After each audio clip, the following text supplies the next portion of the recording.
Olá, pessoal. Me chamo Cecília Stalvieira, sou pós-doutoranda do INCT de Entomologia Molecular, vinculado ao Instituto Oswaldo Cruz, do Rio de Janeiro. Hoje eu vou abordar um método de quantificação de células de micro-organismos chamado de turbidimetria e como aplicar esta técnica no estudo de moléculas com atividade antimicrobiana em diferentes tecidos de insetos.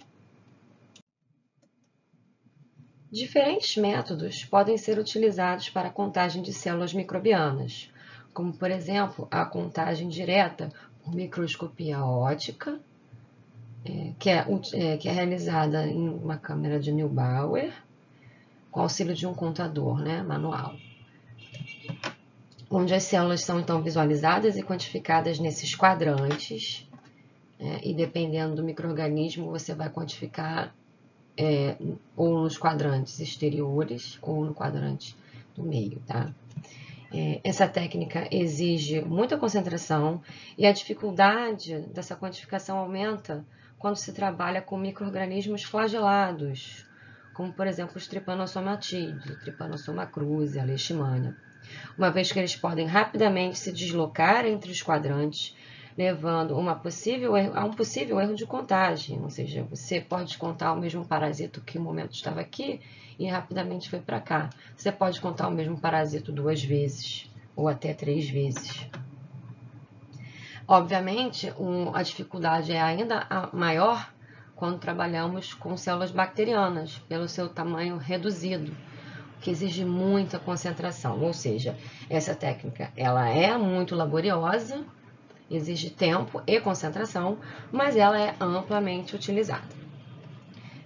Aqui nós vamos falar sobre outro método direto de quantificação, que é a diluição seriada, que consiste na obtenção de colônias isoladas.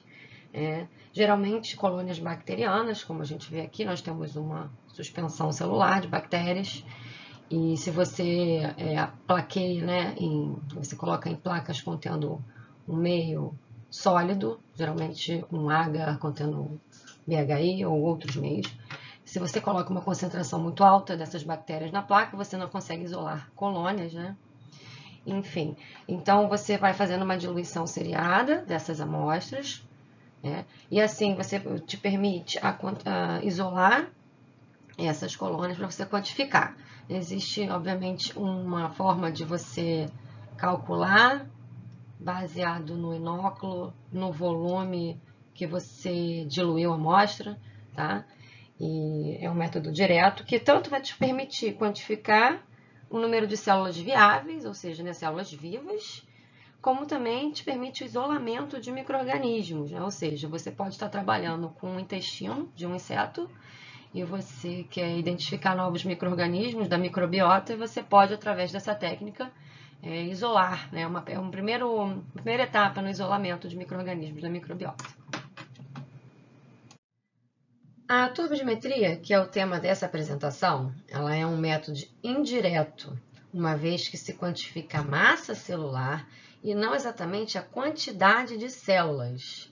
Na turbidimetria, a gente mede a massa celular a partir da turvação em um sistema líquido, ou seja, em células em suspensão. Aqui a gente observa 3 diferentes beckers contendo líquidos que apresentam turvações distintas, onde a gente vê um becker uma amostra mais translúcida, e essa turvação vai aumentando, tá? Então, essa turvação é o que a turbidimetria vai medir, tá? E para isso a gente utiliza um equipamento chamado aqui um espectrofotômetro. Esse espectrofotômetro é o espectrofotômetro que a gente que é presente no laboratório de Bioquímica e Fisiologia de Insetos do Instituto Oswaldo Cruz. Tá? Ele é um espectrofotômetro de placas. Existem espectrofotômetros que leem cubetas, tá? Esse aqui é um pouco mais moderno, eles fazem leituras que tanto vão para dosagem de proteínas, ensaios enzimáticos, bem como a quantificação de micro-organismos através da turbidimetria, que é o que a gente está falando aqui. Tá? Então, no geral, gente, um espectrofotômetro ele tem uma fonte luminosa, que essa luz é emitida, né? Quando emitida, atravessa um sistema de lentes que vão concentrar esse feixe de luz, e esse feixe de luz, então, vai incidir sobre a nossa amostra, que pode estar tanto numa placa como numa cubeta, tá? E dependendo da concentração de partículas da amostra, esses feixes vão ser desviados. Outros feixes serão transmitidos, eles passarão pela amostra. Então, aqui a gente vê isso melhor, né?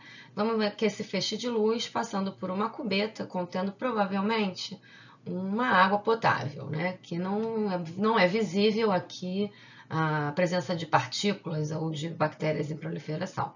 Então, como essa amostra é praticamente translúcida, a luz é praticamente 100% transmitida, né? E medida pelo espectrofotômetro. E aqui a gente vê um outro exemplo, onde uma amostra tem um número de partículas, um número de células alto, e a maioria desses feixes são desviados. Então, alguns feixes são desviados e outros são transmitidos.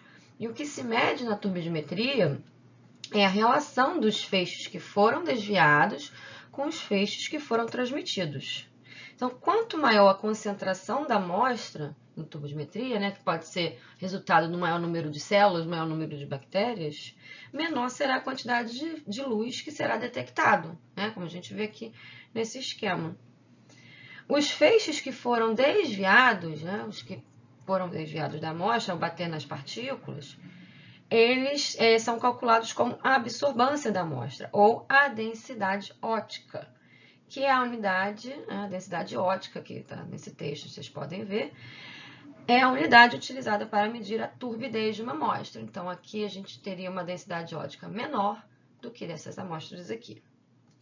A transmitância e a absorvância são grandezas complementares, e a soma dessas grandezas tendem a dar zero. E a partir dessa fórmula aqui, que eu estou realçando, que a absorvância é igual a 2 menos o log da porcentagem da transmissão, é a fórmula que vai relacionar a absorvância com a luz transmitida. E o próprio equipamento, ele já calcula essa fórmula e nos dá o resultado do nosso ensaio em densidade óptica, tá bom? Alguns equipamentos é necessário que você faça a macetagem do equipamento para realizar essa fórmula. Em alguns, você já automaticamente isso vai acontecer. Então, mas a turbidimetria, ela mede a luz transmitida. Por curiosidade, existe uma outra medida que é a nefilometria, que é muito utilizada para dosar, né, a qualidade de água, aqui que é o exemplo, né, com a água potável, ela mede a luz dispersa. Essa é uma técnica até um pouco mais sensível que a turbidimetria, mas ela é muito utilizada para a qualidade de água. Utilizando a turbidimetria, nós podemos realizar alguns estudos, né, para avaliar, por exemplo, a cinética do crescimento microbiano. Nesse caso, a gente pode estudar o perfil de como bactérias específicas, né? Você tem aí, no caso, uma cultura de uma bactéria única, uma cultura pura, e você pode estudar o perfil que essa bactéria cresce. Como, por exemplo, o tempo que a bactéria passa, vamos olhar aqui para esse gráfico. Aqui a gente está vendo o crescimento da E. coli no meio de cultura, que no caso aqui é a peptona, que é um meio pobre. Tá? Então vamos olhar para essa curva aqui, tá? Que tem as bolinhas. Aqui a gente vê o perfil. Quanto tempo a bactéria, após ser inoculada no meio, ela passa na fase lag, tá? Que é a fase de latência, onde as bactérias estão num processo metabólico, sintetizando, né, proteínas e compostos essenciais para sua multiplicação. Então, esse período é importante para quem estuda bacteriologia saber esse período. Aqui a gente vê depois o perfil de quanto tempo dura a fase exponencial, fase exponencial, ou seja, é o período é o tempo que a bactéria, né, passa se multiplicando de forma constante, né, e quanto tempo ela leva para chegar na fase estacionária. Aqui você vê ela crescendo exponencialmente, aqui a gente já vê ela chegou na fase estacionária. No caso da E. coli, 16 horas. Né? ela chega na fase estacionária, que é o momento onde se esgotou todos os nutrientes do meio e ela cessa a sua multiplicação, continua viva, sobrevive, né? Mas ela não continua se multiplicando. A gente ainda poderia prolongar essa análise para ver a fase de morte. Tá? E, por exemplo, essas análises são importantíssimas quando a gente está estudando características específicas da bactéria, em que momento dessas etapas ela tem uma maior patogenicidade, em qual é a fase dessa produz mais ou menos genes de virulência para o hospedeiro. Então, é uma análise interessante que a turbidimetria permite, né? Uma análise ao longo do tempo. Né? A gente também pode detectar resistência antimicrobiana, ou seja, a gente pode ter numa placa diferentes tipos, amostras contendo diferentes antibióticos. A gente vai incubar as bactérias nesses antibióticos e a bactéria no meio pobre, né, que esse antibiótico vai ser misturado com o meio pobre, porque a bactéria vai ter que ter sempre, em todas as condições, todos os postos, a mesma condição de nutrientes, tá? Então a gente compara, vamos olhar de novo para esse gráfico aqui. Esse gráfico aqui, ele mede como a bactéria cresce no meio controle e como ela cresce, aqui no caso é um exemplo desse artigo aqui do Ratcliffe, do nosso grupo. A gente pegava as secreções de larva de moscas que se acreditavam ter diferentes tipos de antibióticos e a gente via que essas bactérias elas eram ou não resistentes. No caso da E. coli, ela não é resistente, ou seja, quando ela está em contato com essas secreções antimicrobianas, ela não cresce. Tá? Se fosse uma bactéria resistente, ela ia crescer. Então, é uma forma também de utilizar a turbidimetria para estudar a resistência antimicrobiana e também estudar a atividade antimicrobiana de moléculas ou proteínas relacionadas ao sistema imune de insetos. Nesse caso que eu mostrei aqui, até se aplica. A gente também estava estudando, né, a presença de moléculas ou proteínas relacionadas ao sistema imune de insetos. Tá? Aqui é o gráfico de crescimento bacteriano, e desse lado aqui, que foi um artigo que eu publiquei também com o laboratório em 2014, a gente transforma esse dado em atividade antibacteriana. Então, o que a gente vê aqui é a bactéria crescendo ao longo do tempo, e aqui o que a gente está vendo é a atividade antibacteriana de amostras, no caso aqui eram amostras de trato digestório de triatomíneos, no caso de Rhodiomus prolixus, e que a gente comparou, tá? A atividade antibacteriana presente no conteúdo do intestino médio anterior com o conteúdo do intestino médio posterior e a parede do intestino médio anterior. Então, a gente fez a comparação e viu, por exemplo, que dentro dessas amostras do inseto, o intestino médio anterior apresentava uma maior atividade, que a gente incubou essas amostras aqui com E. coli, em alguma condição, que aí tanto faz, você vai poder estudar qual é a condição. A sua condição pode ser um inseto que comeu sangue, um inseto que não comeu sangue, um inseto que comeu uma bactéria, um inseto que se alimentou de um produto natural. Você quer testar se isso vai modular a resposta imune dele, porque aqui, gente, essa atividade antibacteriana, ela vai estar relacionada, sim, com as moléculas efetoras da resposta imune desses insetos.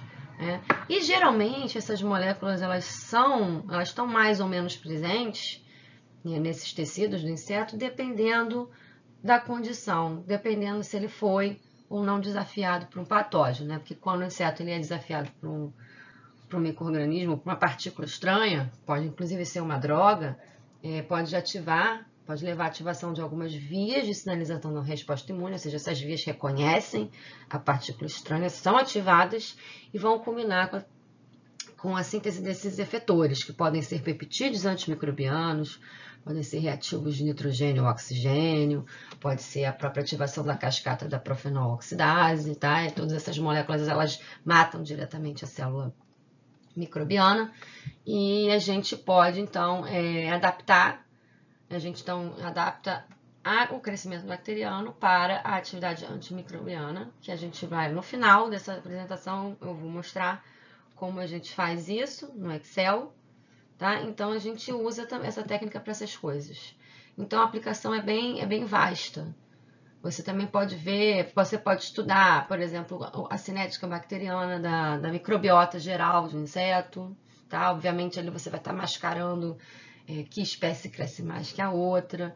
E o interessante é que essa forma, né, de estudar o crescimento bacteriano por turbidimetria, ela é muito mais simples que a quantificação na câmara de Neubauer, né, com um microscópio, e também mais simples do que a quantificação de unidades formadoras de colônia. Entretanto, é importante ter em mente que você deve calibrar, padronizar esse ensaio. Então, geralmente no início, quando eu comecei a desenvolver essa técnica para estudar essa atividade antibacteriana no intestino dos insetos, primeiro eu fazia uma diluição seriada das amostras intestinais e incubava com a bactéria e via o crescimento da bactéria. Então, eu diluía tanto a amostra bacteriana como do inseto e depois comparava as densidades óticas, né, no teste. Então, eu já fiz isso também junto com a doutora Daniele Castro. E agora a gente tem 100% de confiança no nosso teste que já foi calibrado. Então, vai mudar de modelo? Vai trabalhar com mosquito? Vai trabalhar com mosca? Vai trabalhar com flebotomínio? Antes de utilizar essa técnica, você vai padronizar utilizando as técnicas de diluição seriada, mas o trabalho depois fica muito mais simplificado. Então, pessoal, o primeiro passo para a gente planejar um experimento de turbidimetria é conhecer a bactéria que vamos estudar, né? Nós vamos estudar, na verdade, a atividade antibacteriana, né, de uma amostra de um inseto, mas a gente vai testar contra quais bactérias e como elas são, como elas crescem, qual a cinética delas, por quê? Então, aqui eu vou dar um exemplo do que, né, nós já padronizamos, e no caso aqui dessas duas bactérias, a Staphylococcus aureus e a Escherichia coli, elas são bactérias que apresentam uma cinética bacteriana em meio peptona, né? Peptona é o meio que a gente vai utilizar para fazer a turbidimetria, é um meio pobre. A gente vai falar melhor sobre isso mais para frente e vai falar exatamente como preparar a bactéria. Mas a gente precisa conhecer como essa bactéria cresce. Então, por exemplo, aqui nesse gráfico aqui, a gente está vendo como a E. coli cresce ao longo do tempo, né? Só que a gente, antes de chegar nesse gráfico, a gente fez várias concentrações da bactéria e a gente chegou numa, né, que ela não cresce tanto, para não estourar o ensaio, né, porque se você coloca muita bactéria, não há antibiótico que segure, né? Então, isso tem que ser padronizado. Então, mas para essas duas bactérias já está padronizado, como vocês vão ver. Elas seguem aproximadamente a mesma cinética, mesmo tempo de fase lag, fase estacionária. E ela foi muito utilizada nas publicações do nosso grupo, aqui do LabFísica. Agora, quando a gente começou a estudar as bactérias da microbiota do nosso inseto, no caso do Rhodinus prolixus, a gente tem conhecidamente e cultivável a Serratia marcescens e o Rhodococcus rhodini. Qual é o problema dessas bactérias frente a essas daqui, por exemplo? A Serratia marcescens, ela tem uma cinética de crescimento um pouquinho diferente dessas duas aqui. Nesse gráfico a gente vê muito rapidamente, né? Tudo bem que aqui foi uma condição de diluição que a gente contou para a Serratia, mas a gente vê que a fase lag dela, ela é um pouquinho maior que a da E. coli, mas quando ela entra na fase estacionária, na fase exponencial, ela cresce muito. Ela cresce mais do que a E. coli e a Escherichia coli. E ela tem um curto tempo de fase exponencial em relação às outras bactérias, mas nesse curto tempo ela cresce muito, ela cresce mais que as outras. A gente pode comparar aqui pelas densidades, que ela em 10 horas, né, a bactéria já chegou, passou do 0,2 da densidade ótica, enquanto aqui com 12, 14 horas a E. coli ainda está chegando, tá? Então, esse é um exemplo. Então, quando a gente quer comparar a atividade antibacteriana entre as bactérias, a gente tem que encontrar uma situação ideal. Então, vocês veem aqui que todas as bactérias chegam entre 2 e 0,25 de densidade ótica, tá? No controle, né? Ela no meio pobre. Então, você tem que encontrar. Então, a gente sabe que a gente tem que diluir mais a Serratia do que a Staphylococcus aureus. E isso, cada um de vocês vai definir no seu experimento, tá? Porque eu não sei qual bactéria que vocês vão trabalhar. A Rhodococcus rhodini, ela é uma exceção que é complicado estudá-la por turbidimetria. Dá para estudar, mas ela tem uma fase lag de 48 horas. Você fizer um ensaio de 20 horas, que é o que a gente costuma fazer no espectrofotômetro, você não vai ver nada, a bactéria não cresce, tá? Então, geralmente, a gente faz o inóculo da Rhodococcus rodgeni, que é um simbionte do Rodgeni, né? Então, tanto a Rhodococcus como a Serratia são bactérias do microbiota, elas têm dinâmicas completamente diferentes, tá? E isso é bom conhecer, e a gente conhece muito bem, tanto plaqueando em agar, como fazendo turbidimetria. Então, Rhodococcus rodgeni, se você plaqueia aqui em agar, no caso aqui, como vocês estão vendo, ela demora uns 2, 3 dias para aparecer uma colônia. Tá? Enquanto a Serrátia, em 16 horas já está aparecendo colônia. Tá? Então, na turbidimetria, o que a gente faz? A gente faz o inóculo da bactéria, e aí, no caso, a concentração da Rhodococcus rodgeni pode ser a mesma da Escherichia coli e da Staphylococcus aureus, porque ela cresce lentamente. Tá? Mas você vai fazer a primeira leitura no espectrofotômetro, vai ver qual é a densidade ótica da hora zero, né? Você colocou ali, acho que, não me engano, 10.000 bactérias, 2.000 bactérias, tá? Vai dar uma densidade ótica, você vai pegar esta placa, o detalhe da placa também eu vou falar, mas ela tem que ser estéreo, tem que ter tampa, né? Vai colocar na estufa e 3 dias depois, você vê com 2 dias, vê com 48 horas, depois você vê com 72 horas. Aí você lê no espectrofotômetro. Mas, infelizmente, a dinâmica dela teria que fazer uma leitura muitos dias no espectrofotômetro. É complicado você dedicar uma máquina para isso. Tá? Mas você pode fazer leituras, por exemplo, a cada meia hora, se você quiser, a cada 2 horas, durante 5 dias. Você pode ter uma pista, se for muito importante para o seu experimento. Tá? Então, quando a gente faz um teste de atividade antibacteriana de uma amostra em Rhodococcus rodgeni, você vai incubar a amostra do seu inseto com essa bactéria, vai ler na hora zero e 3 dias depois, 2 dias depois você vai ler. Tá? Então, é muito importante você conhecer a bactéria que você está trabalhando.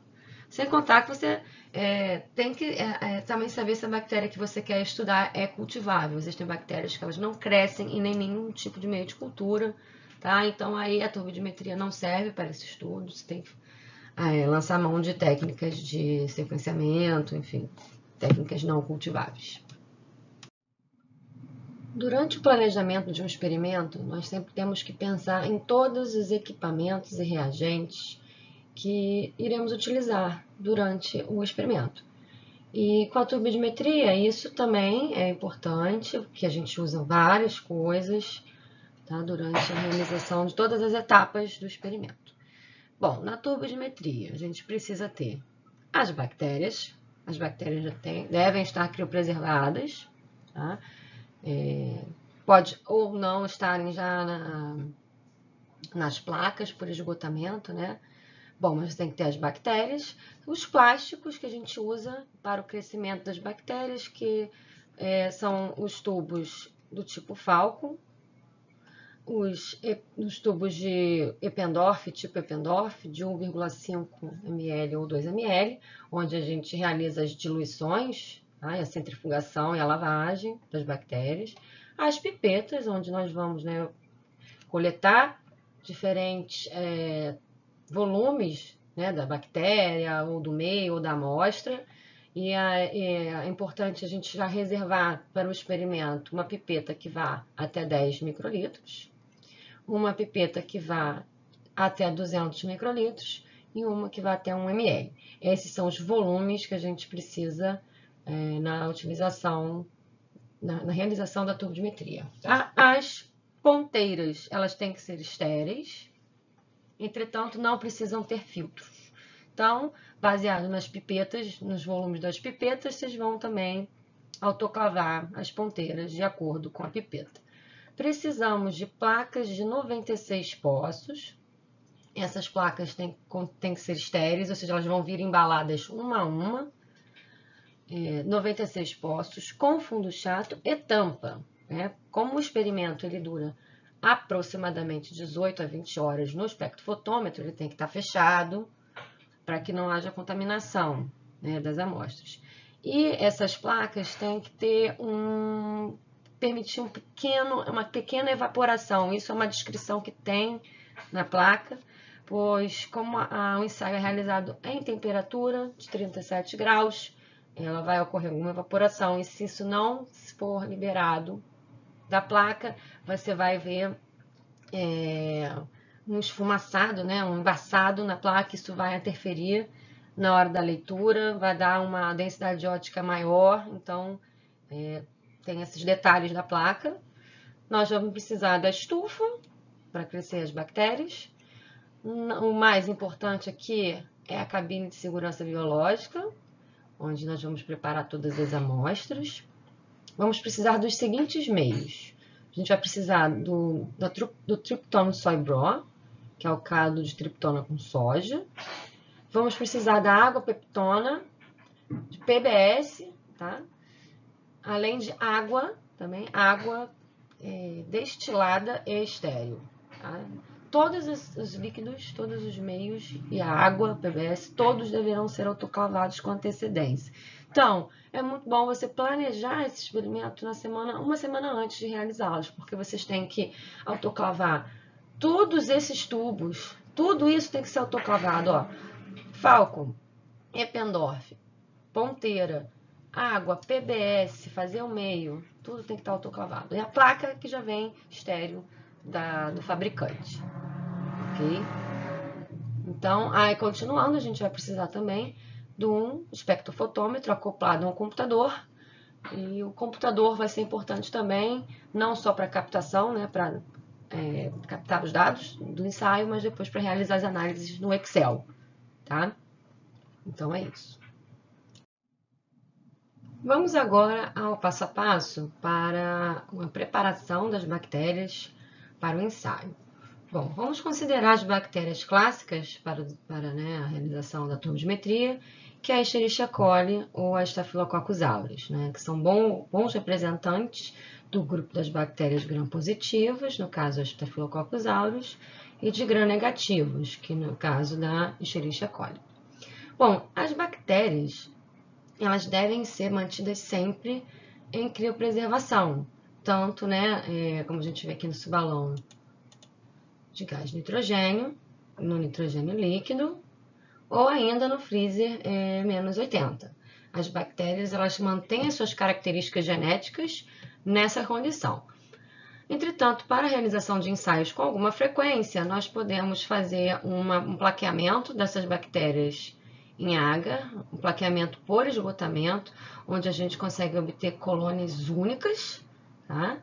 E a partir dessas colônias únicas que a gente coleta com auxílio aqui da alça de platina e coloca num tubo do tipo Falcon ou Falcon de 50 ml, contendo um meio específico que é o TSB, que é o Triptone Soy Broth, que é o caldo de triptona com soja, tá? Então, vamos supor que nós vamos fazer um experimento na terça-feira. Até vou voltar um pouquinho. Um experimento de turbidimetria leva 3 dias, né, no total para ser completado. Então, você deve começar o experimento segunda, terça ou quarta. Quinta-feira já fica improvável, a não ser que você vá sábado ao laboratório. Porque, vamos supor, se você começa o teste na segunda. Na segunda, a primeira etapa é repicar as bactérias que estão aqui nessa placa, tá? Então, você vai pegar uma colônia isolada, tá? Com auxílio da alça de platina, vai colocar no meio de cultura, nesse tubo Falcon, ok? De 50 ml, você vai colocar 20 ml de meio TSB. Então, você vai pegar uma colônia e colocar no meio TSB, 20 ml de TSB.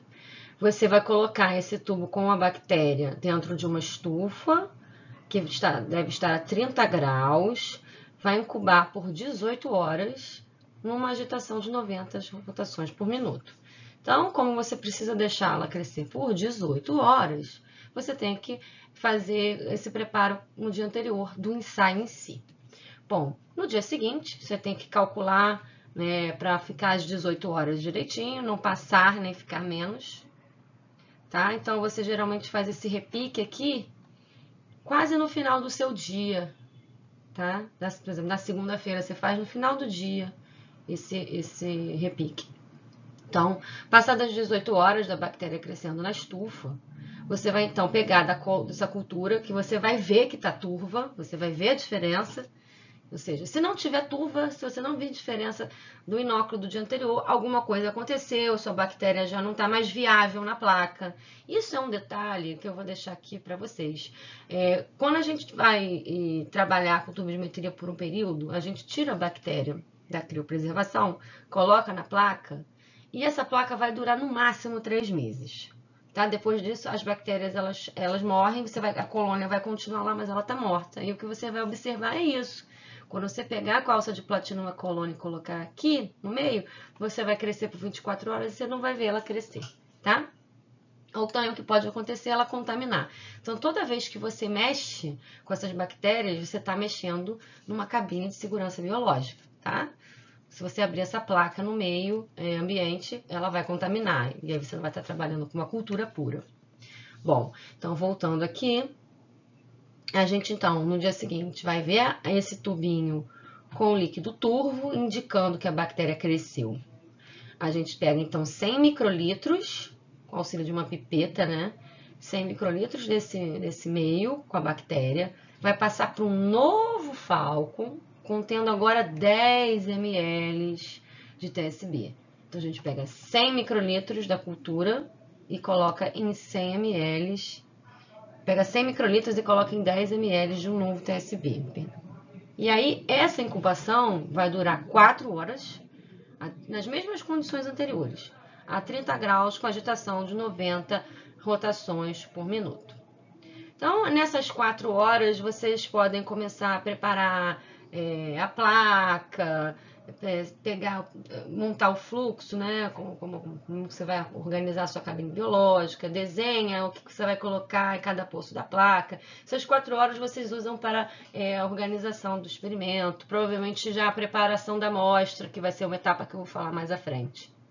Então, essa etapa é muito importante no crescimento da bactéria, seguir a risca, o tempo e a temperatura, porque ao final dessa incubação aqui, a bactéria deve estar a 1 × 10⁸ bactérias por ml. Isso já foi padronizado, tanto pelo grupo do Dr. Norman Ratcliffe, como por mim, pela doutora Dani, né, do grupo da Patrícia Zambuja. A gente comparou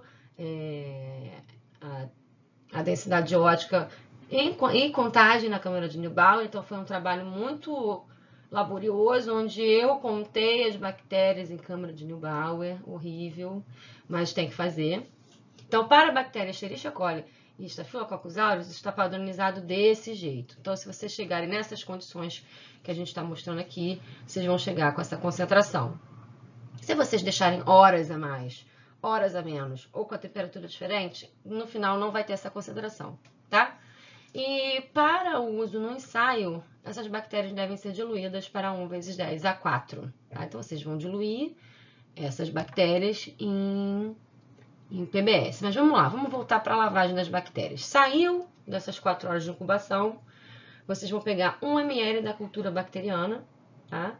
E vão colocar em microtubos, que podem ser de 1,5 ou 2 ml. Vai colocar 1 ml ali nesse tubo, vai centrifugar a 10.000 G por 10 minutos. A centrifugação não necessariamente precisa estar a temperatura controlada, mas eu sempre coloco a 4 graus, tá? Então, eu controlo a temperatura a 4 graus Celsius. Então, eu centrifugo 10.000 G por 10 minutos. Depois desse tempo, vocês vão ver que vai formar um pellet relativamente considerável, mas não tão grande assim, porque se você, como eu falei mais cedo, se você coloca muita bactéria, é difícil medir a atividade das moléculas antimicrobianas, né? Porque a gente não está num sistema vivo, a gente está num sistema artificial, in vitro, e ali tem uma quantidade limitada de proteínas ou moléculas antibacterianas. E depois que vocês então retiram da centrífuga, vocês vão ver um pellet, vão com cuidado descartar o sobrevasante, tá? Vão ressuspender esse pellet em 1 ml de PBS estéril, isso é muito importante. Vão homogeneizar, que aí nessa hora que você lava as células, para remover qualquer resíduo dos metabólitos produzidos pelas bactérias nesse tempo todo de incubação. Vão centrifugar mais uma vez, nas mesmas condições, né, 10.000 G por 10 minutos a 4 graus. e depois vão ressuspender, vão descartar o sobrenadante e ressuspender o pellet, e agora em um ml do meio TSB, que foi o meio que a bactéria cresceu. Tá? E depois disso, vocês diluem as bactérias para 1 vezes 10 a 4, considerando que elas estarão em 1 vezes 10 a 8. Ok? A preparação de amostra é tão importante quanto a preparação das bactérias. As amostras serão os tecidos do inseto, né? Dependendo do inseto, pode ser um inseto inteiro, com remoção da carcaça, ou se for uma larva, pode ser a larva toda triturada, pode ser apenas o conteúdo intestinal, vai variar. Aqui o nosso exemplo é os órgãos internos de um triatomínio, e nós podemos testar a indução de moléculas efetoras do sistema imune humoral desses insetos, né? Que são as moléculas com atividade antimicrobiana, presentes em glândula salivar, intestino médio anterior, intestino médio posterior, o reto, e até mesmo a hemolinfa. Tá? Então, nós primeiro temos que dissecar esse inseto, coletar os diferentes tecidos, tá? Inclusive a hemolinfa, e acondicioná-los nos tubos Eppendorf. No caso de amostras do intestino ou das glândulas salivares, é recomendado você fazer uma maceração desse tecido, tá? E homogeneizar essa amostra. A hemolinfa, diferentemente, não precisa disso. Você só tem que ter o cuidado ao coletar a hemolinfa de usar uma solução PTU, tá? Que é uma feniltiureia, que você vai rinsar esse capilar com que você remove a hemolinfa com essa solução de PTU para evitar a melanização da hemolinfa. Ou seja, se a hemolinfa, quando ela entra em contato com o ar, ela escurece. Então, a hemolinfa, que é geralmente translúcida, num tom um pouquinho amarelado, ela vai ficar preta. E essa adição de cor dessa reação, ela vai interferir no ensaio, tá? De turbidimetria. Então, esses são os cuidados que você tem que ter na hora de coletar a hemolinfa. E no caso aqui de amostras intestinais, a gente vai fazer essa maceração. A gente geralmente dilui já esses intestinos. No caso do intestino anterior de um triatomínio, a gente coloca 1 ml de PBS estéril e já coloca o tecido ali e macera nesse 1 ml, ok? E depois disso, vamos agora considerar tanto a hemolinfa como as amostras intestinais. Nós temos que centrifugar. Depois que a gente macerou, a gente está liberando as moléculas, as proteínas, os peptídeos que têm atividade antibacteriana. Nós vamos centrifugar, porque qualquer uma dessas duas amostras, especialmente a amostra intestinal, vai ter muito debris celular que não nos é interessante, tá? Então, na centrifugação, a gente remove esse pellet. Então, depois da centrifugação, da mesma forma que a gente centrifugou as bactérias, a gente centrifuga essas amostras, porque o objetivo é remover bactéria e debris celular. Então, na verdade, o que nos interessa nesse momento é a remoção do sobrenadante. As moléculas com atividade antibacteriana estarão no sobrenadante, porque elas são muito leves para descer para o pellet, tá? Depois dessa centrifugação, a gente ainda tem uma outra etapa de esterilização, que é a filtragem dessas amostras em filtros de 0,22 micrômetros, ou seja, elas vão filtrar qualquer bactéria, ok? E o importante é que esses filtros sejam PVDF. Esses filtros Millipore, né, pode ser de qualquer marca, PVDF, eles têm uma menor atração, uma menor interação com proteínas.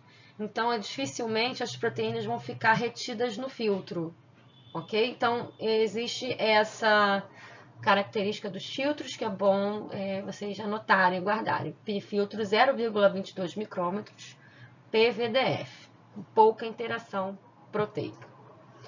E vocês vão diluir essas amostras em diferentes concentrações, provavelmente na casa de 10 em 10 vezes, para vocês agora sim testarem a atividade nas suas bactérias. Porque o ideal é vocês utilizarem uma concentração mínima, onde mata 50% da população, para vocês renderem a amostra. No caso da hemolinfa, é uma amostra muito rara, Então, você padroniza a menor concentração possível, a menor quantidade possível que mate as bactérias. Já amostras do intestino de triatomíneos, né, outros insetos são menores e têm menor quantidade, né, volume desses tecidos. Já a gente já tem uma maior quantidade de amostra. Então, gente, uma coisa muito importante, que aqui não vou entrar nesse nível de detalhe, cada amostra biológica vai ter um tipo de diluição, tá? Já disse para vocês que para intestino de triatomínio a gente dilui um intestino por 1 ml, e a hemolinfa de triatomínio a gente dilui uma parte de hemolinfa para uma parte de água estéril. Eu acho que eu me confundi na hora do início desse slide. A gente dilui essas amostras, não é em PBS não, minha gente, é em água destilada estéril. Por uma questão de pH, as moléculas antimicrobianas, especialmente os peptídeos antimicrobianos, eles perdem atividade em pH que não seja ácido, ok? Então a gente usa água e não o PBS. Depois de amostras e bactérias preparadas, nós vamos preparar a placa. Lembrando que tanto as amostras como as bactérias, depois de preparados, todos preparados e diluídos, devem ficar no gelo. Vocês devem colocar no isopor, num potinho com gelo, para evitar que as bactérias cresçam. Em uma temperatura ambiente elas podem vir a crescer. E a amostra, você vai manter a integridade das moléculas antibacterianas. Ok? Então agora vamos na preparação da placa. Peguei esse esquema aqui da placa, né? Isso lá tem uma foto do nosso laboratório. E essa placa está aberta assim, isso foi depois do ensaio terminado, tá bom? Mas a gente tem que montar a placa dentro da cabine de segurança biológica. Vamos lá para alguns detalhes. Um ensaio é realizado a 37 graus Celsius, tá? A gente coloca no equipamento, no espectrofotômetro, e seta para as opções de cinética, tá? E bota a temperatura. Aqui o espectrofotômetro, pelo menos o Spectra Max 190, permite que seu ensaio seja incubado a temperatura, tá? Fazendo leituras de hora em hora, mas vamos com calma. Como esse ensaio tem temperatura, a gente padronizou, né, depois de algumas observações, muitos erros, que era muito legal a gente colocar água nos poços externos da placa, que é para manter a temperatura, manter a umidade da placa, tá? Então, essa extremidade a gente pipeta com água. Vocês podem acompanhar detalhes dessa técnica seguindo o protocolo padrão, tá? O POP, o protocolo operacional padrão. No caso, já posso adiantar que a gente pipeta 60 microlitros de água aqui ao redor da placa, porque o volume final em cada poço experimental é de 60 microlitros, no qual 50 microlitros é da amostra contendo o meio pobre, que é a água de peptona, e 10 microlitros da bactéria em suspensão, tá? Que foi diluída. Então, o volume final dos poços é de 60 microlitros. Bom, depois de pipetar a água, a gente pipeta a peptona. E a peptona é o meio que vai crescer a bactéria controle. E na peptona, a gente vai misturar a nossa amostra, né? Nosso tecido vai ser misturado em peptona, ok? E colocado no poço. Tá? Porque a bactéria tem que ter em todos os poços, tanto o controle como o experimental, as mesmas condições de nutrientes, ok? Então é isso. Então, geralmente, a gente pipeta a partir da linha B, o controle. E nós padronizamos pipetar pelo menos 10 poços de controle. Então, a gente pipeta 10 poços contendo a água peptona diluída 10 vezes, tá? Isso está no protocolo. A gente dilui a peptona 10 vezes em água, de novo. A água foi o melhor meio para manter as condições, as propriedades antimicrobianas dos peptídeos antimicrobianos, tá? Então, a gente tem 10 poços de peptona onde a gente vai botar a bactéria. Nos poços seguintes, a gente coloca nossas amostras. Aqui, no caso, eu acho, se não me engano, isso aqui são amostras de hemolinfa, de inseto, tá? Infectado, controle.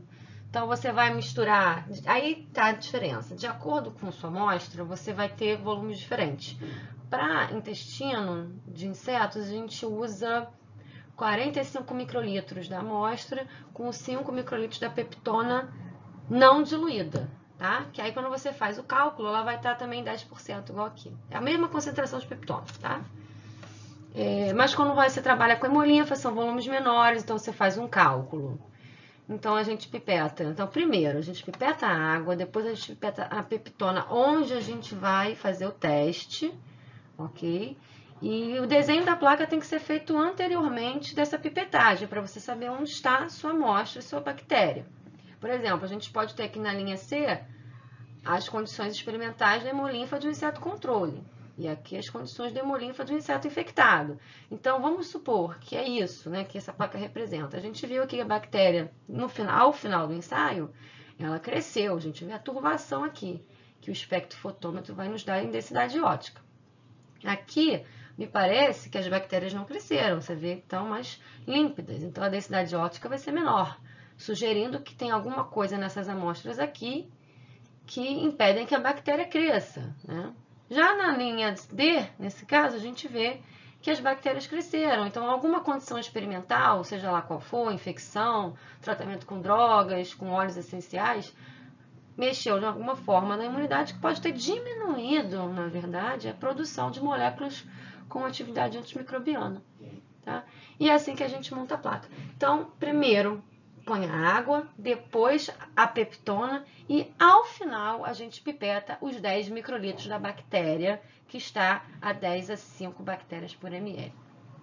Depois disso, a gente leva essa placa fechada para o espectrofotômetro e na máquina a gente vai setar para o experimento que a gente quer. Geralmente, a gente faz uma cinética com leituras de hora em hora, por entre 18 a 24 horas, mas com as bactérias que eu comentei, tanto os Staphylococcus aureus como o Escherichia coli, esse ensaio pode durar 18 horas ou 20 horas no máximo, ok? Que você já consegue pegar a fase exponencial estacionária da bactéria. Então, no próximo seminário técnico, eu vou mostrar como setar o equipamento e como analisar os resultados, ok? Pois a gente pode ter um resultado de crescimento bacteriano ou a gente pode fazer uma transformação para a atividade antibacteriana. Aqui, para finalizar, a gente estava trabalhando com amostras de hemolinfa. A hemolinfa, ela é translúcida. Quando a gente trabalha com amostras de intestino, como a gente pode ver aqui, é uma amostra que contém sangue. Por mais que você dilua essa amostra, ela vai ter uma cor inicial. E aí a gente tem que fazer uma transformação, uma subtração, tá? E ela vai estar diferente do poço controle. Mas é possível, a gente fez isso e no próximo seminário eu explico para vocês como fazer. Então, gostaria de agradecer a atenção a todos e qualquer dúvida é só mandar e-mail para mim. Obrigada.